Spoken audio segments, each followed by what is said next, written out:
Welcome to the Leader Impact Podcast. We are a community of leaders with a network in over 350 cities around the world dedicated to optimizing our personal, professional, and spiritual lives to have impact. This show is where we have a chance to listen and engage with leaders who are living this out.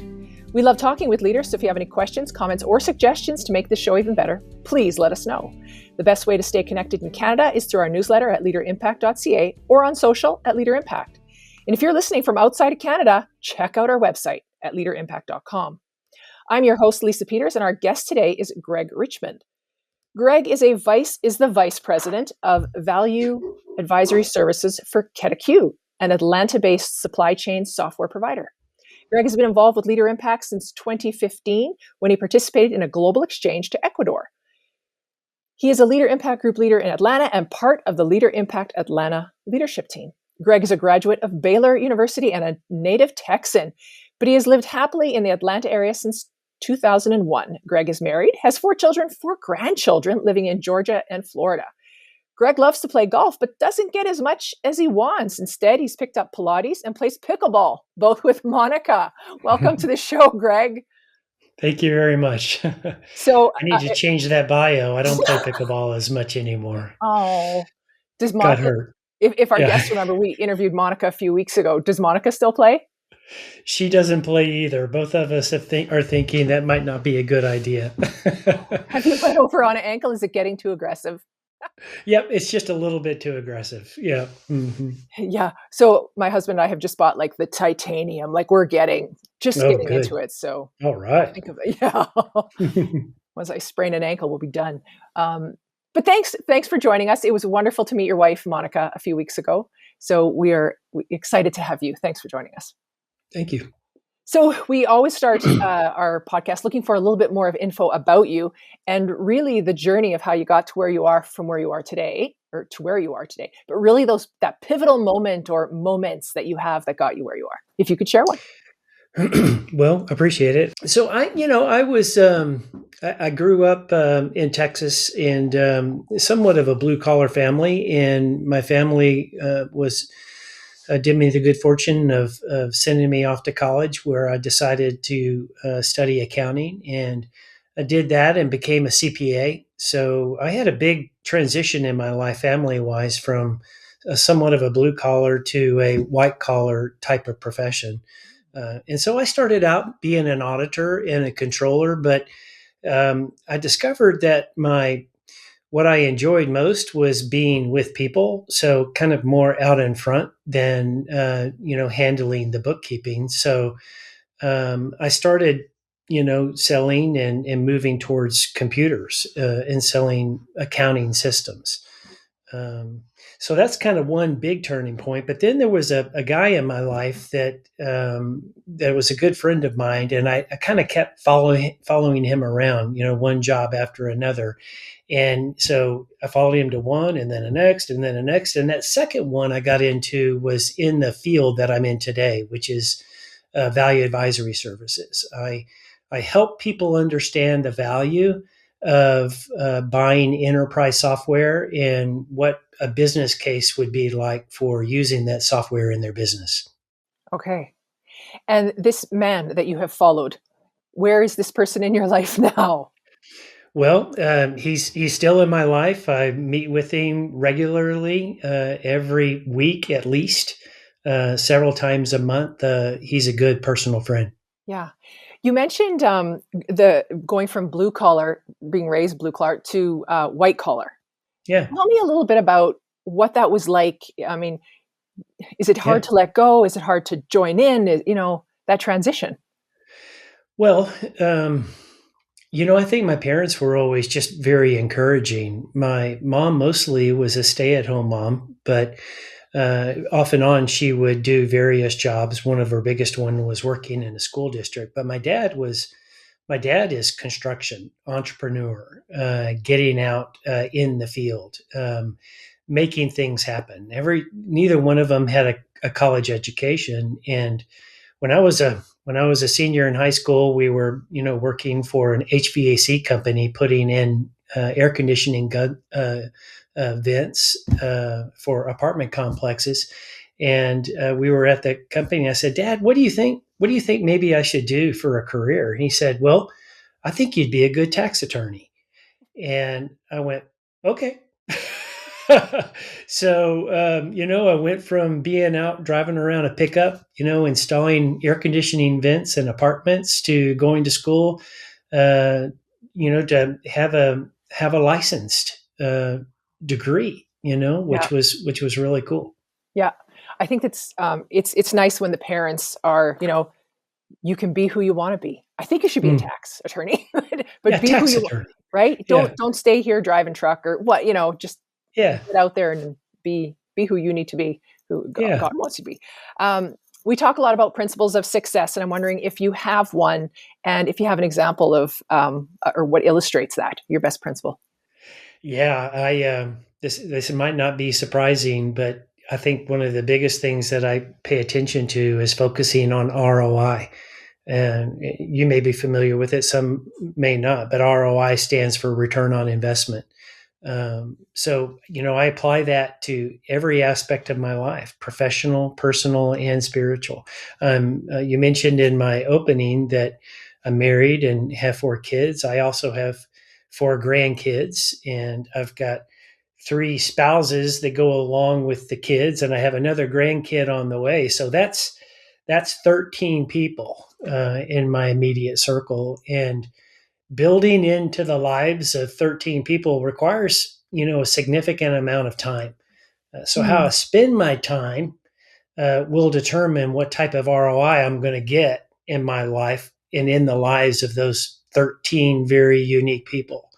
Um, so one of the things that I decided to do, this the story part for that, is I just found myself with so many different competing interests for my time that I better put some time in my calendar to prioritize the relationships with my children and grandchildren. So what I did is, I'm getting to the grandchildren through the children. I said, I want to have a meal with you every month. And since I have 4 kids and there's generally 4 weeks in every month, I set up a weekly meal with each kid so that I have it on my calendar to spend time with a meal. That's 1 per week, 4 per month, 48 per year, 480 meals over 10 years. And who knows, if I maybe get 400 meals over the next, 10 years, then I kind of think that there's going to be a good ROI on that.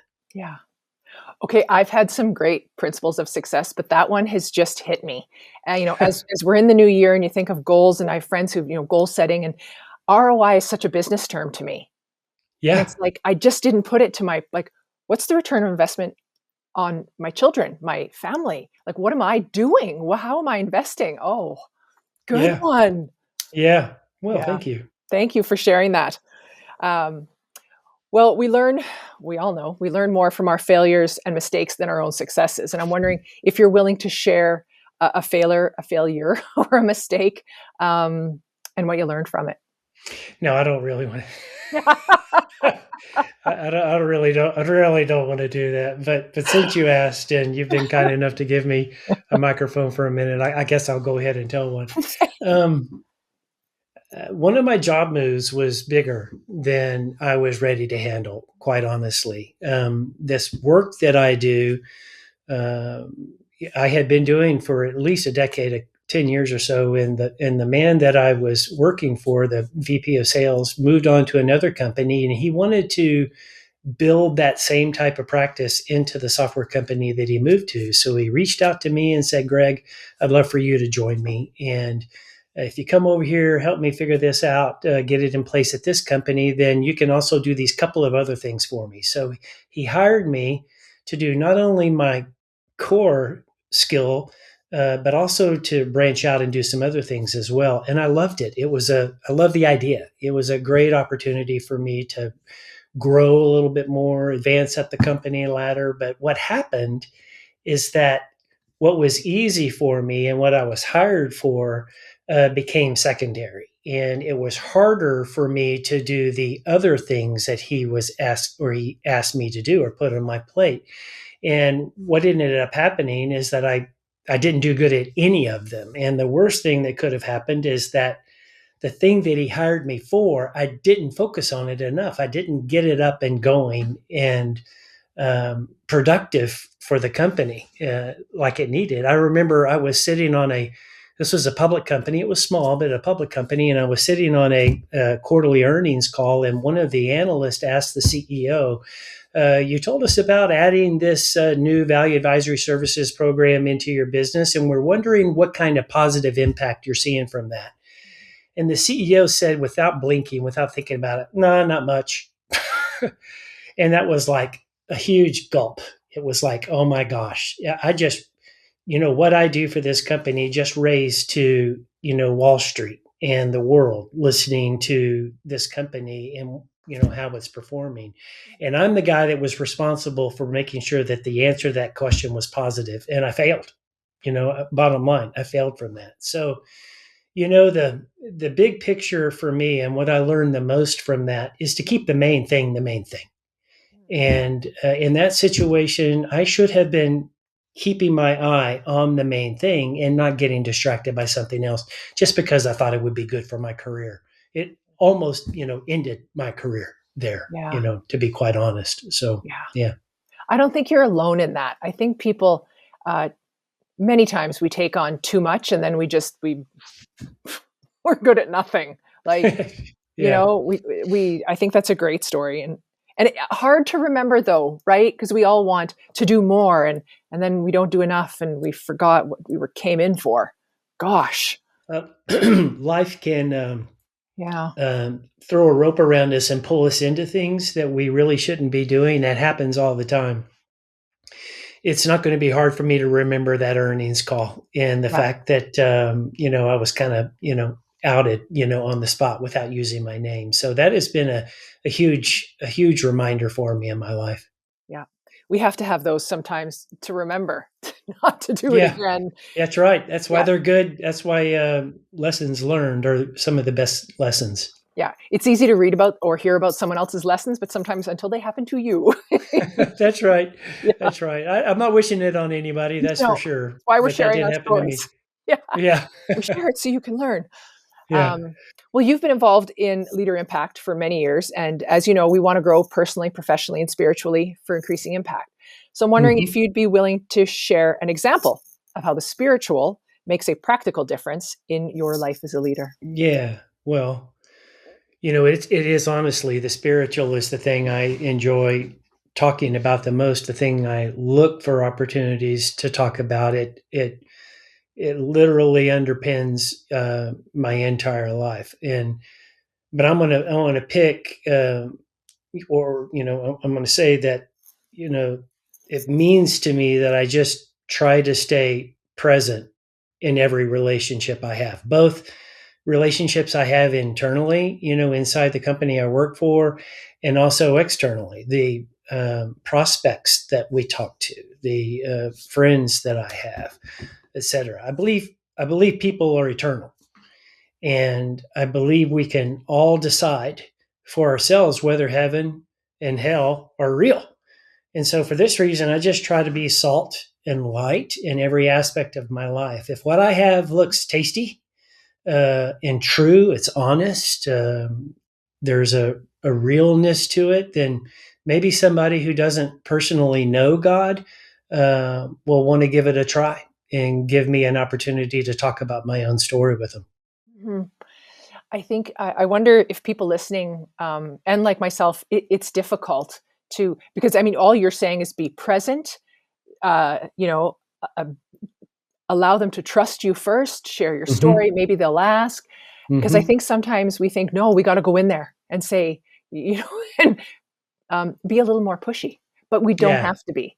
And no, it's better not. I don't think Jesus was pushy. Yeah.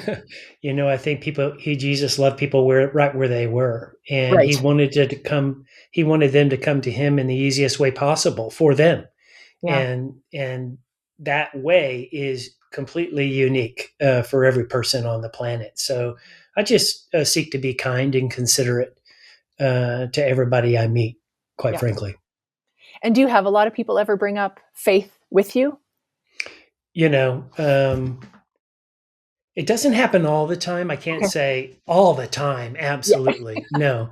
But there's a couple of key scriptures that I rely on in this regard, and one of them is 1 Peter 3:15, which is always be prepared to give the answer to anyone who asks you to give the reason for the hope that you have, and to do this with gentleness and respect. So, to me, and what I'll do is, I'll invite somebody to a meal, or I'll invite somebody to a conference, and a lot of times, not most, a lot of times they just say yes, and I'll say, "Oh, great, okay, well, let's go." And then after that, I just want to meet with them. How'd you like it? What'd you think? Was it interesting to you? Why not? Okay.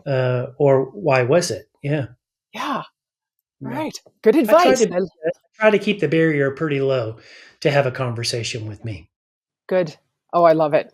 I think a lot Mm. of people struggle with how we are to make disciples of all nations. Mhm. So thanks. You made it easy. I appreciate that. Yeah.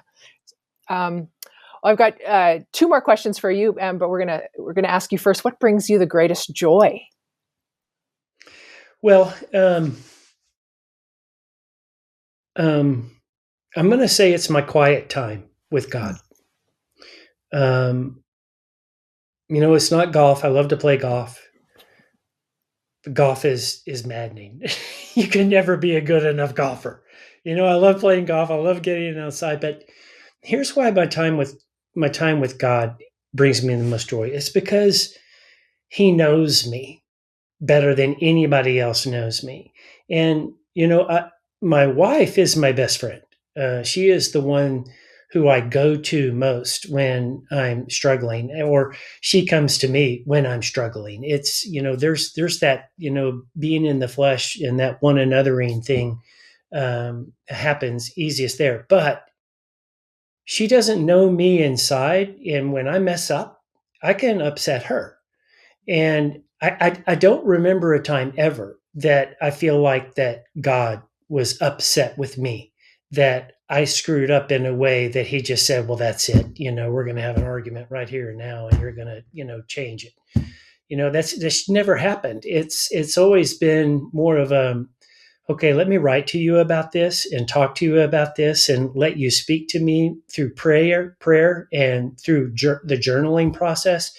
And when it happens that I know that I am hearing from God, or His words are showing up on the paper, to me, um, it makes me cry. Yeah. It just makes me cry. I just go, the creator of the universe, the one that's holding all of this together in His hands, or just by a word or a thought, knows me well enough to correspond with me, to communicate with me and remind me who I am. That is a deepness of understanding, of being received, of being loved, which is just without parallel. There's nothing that compares to it. That's deep, deep joy to Yeah. me. I have not recently, but really picked up my journaling. So in the morning, I read scripture and I'll journal about it, and then I'll do a deep dive. And wherever God takes that conversation, it blows my mind. So as listening to you, I'm like, I get such joy in the morning, and I've got getting up earlier just so I can Yeah. do it. But for people that are very new and listening to you, I think the Bible, it's sometimes struggle to read, to understand what God's saying to you. And I don't know if you have any advice. My husband Yeah. has a Bible where it kind of explains this is Yeah. what is saying. So I don't Yeah. know, or maybe you're just so good Yeah. at it. No, no, no, no, I'm not good at it. But I'm repetitive at it. Everybody knows, maybe not everybody, but most people know about the Bible app now. And a cool thing about the Bible app is that it just announced, just in the last month or two, that it's been installed 1 billion times in the Wow. world. So, one of the things that the Bible app has in it is reading plans. Read through the Bible in a year. And it's got a bunch of different reading plans. One is start at the beginning, in Genesis, and then in Revelation. Well, you got to make your way through Leviticus, and Deuteronomy to do all that. And even Numbers, all of those last three books of the Pentateuch, they're kind of tough. But there's other kind of plans where you read a little bit of Old Testament, a little bit of New Testament, read some Psalms and Proverbs, and kind of mix it all up. So, when you're in Leviticus, you go, whew, that's over. Now I get to go, read some New Testament, and whew, that's a lot easier, much easier to understand. So that's what I do. And at this point, I'm not bragging at all, but I'm 6 years into it, reading the Bible every year. I'm into my sixth time now. And what is fascinating about that is some of those names and kings and in the Old Testament that I just read over and I didn't make sense. I'm starting to remember them and who they were and what the big picture of their story was and how that story fits into the big story of the Bible. And I didn't get it at first. I didn't, but just continuing to kind of, be with it, spend time with it, let it seep into me, let me pick up on things. That has been highly valuable. Big ROI on that. Big ROI. I love it. Thanks for sharing that. Because I think sometimes it's difficult and I want to hear other people's views on, because the Bible app, it's accessible 24/7 everywhere. That's right. If you're sitting in an office, a doctor's office, you can, it's accessible. I'll tell you one more thing about it. A lot of people say, well, when do you have your quiet time? When do you read the Bible? And, some people may remember the Left Behind series by Tim LaHaye, and I can't remember the other guy, but I remember there was a character in the Bible who was talking about his quiet time, and he said that I do it in the evening because I always go to bed. But in the morning, something can happen, just kind of shocks you and makes you wake up and derails you and gets you off into another part of your life. And you haven't had a chance to spend any time with the Lord, either reading the Bible or having a quiet time or whatever. But you're always going to bed, So at the end of the day, just before you go to sleep, you can always, say a prayer. You can always open up the Bible app and read a few verses, before you nod off. Actually, praying and reading the Bible is a good way to go to sleep. You can go to sleep really fast. But I don't have any guilt about that. I promise. I'm thinking, I'm in your presence, God. I love that. If you want me to go to sleep, I think I'll just go to sleep. Yeah. It's just time. Yeah, I'm actually a morning person because it's like coffee and the Bible. It's good. Nothing's going to derail that. But I do get it. Things can happen in the morning. All right. Well, my last question is just about Leader Impact is dedicated to leaders having a lasting impact. So as you continue to move through this journey of your own life, what do you want your faith legacy to be when you leave this world? Well, some of what I've talked about today talks about this. I live what I call a reproducing life. And all of that started when I became a Christian, which was before I got married and started having children. I thought about my faith. I like talking to other people about my faith. I like talking to people about Jesus and, hopefully leading people to Christ and things like that. That's reproducing. But now, I'm married and I have these children and my children are having children. And now I get to be both a father and a grandfather. And how I go about being a leader in my family is critically very, very important to me. I take it seriously and I want to do it very well. There's another Bible verse, that 2 Timothy 2:2, that I picked up along the way, which says, the things which you have heard me say in the presence of many witnesses entrust to other reliable people so they may be qualified to teach others.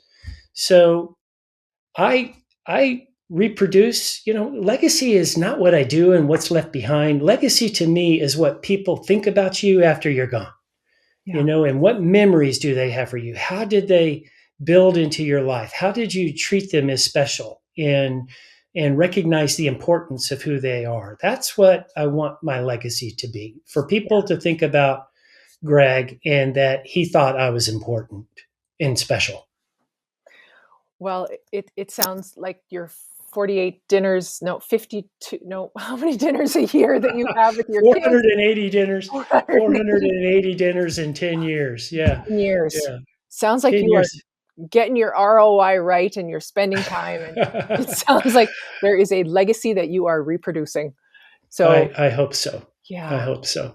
Greg, I want to thank you for just taking this, just this time with us and sharing. I think it's important to share our stories. People may look at faith and it's scary. If some people didn't grow up in faith, and or some people may have lost it and it may be coming back. So all these stories are so important, and I love showing up for them. So I just want to thank you. If anybody very wants, welcome, Lisa. if anybody wants to connect with you, find you, what is the best place? Yeah, LinkedIn. LinkedIn is the best way to go. It's Greg Richmond, Atlanta. I think something like that. But Greg Richmond in Atlanta, working for CataQ, I'll pop up. You can message me there. Awesome. Thank you, Greg, for spending the time with us. Yes, thank you. Right. Well, if you're part of Leader Impact, you can always discuss or share this podcast with your group. And if you're not yet part of Leader Impact and would like to find out more and grow your own leadership, find our podcast page on our website at leaderimpact.ca. And you can also check out groups available in Canada at leaderimpact.ca, or if you're listening from anywhere else in the world, check out leaderimpact.com or get in touch with us by email, info@leaderimpact.ca, and we will connect you. And if you like this podcast, please leave us a comment, give us a rating or review. This will help other global leaders find our podcast. Thank you for engaging with us. And remember, impact starts with you.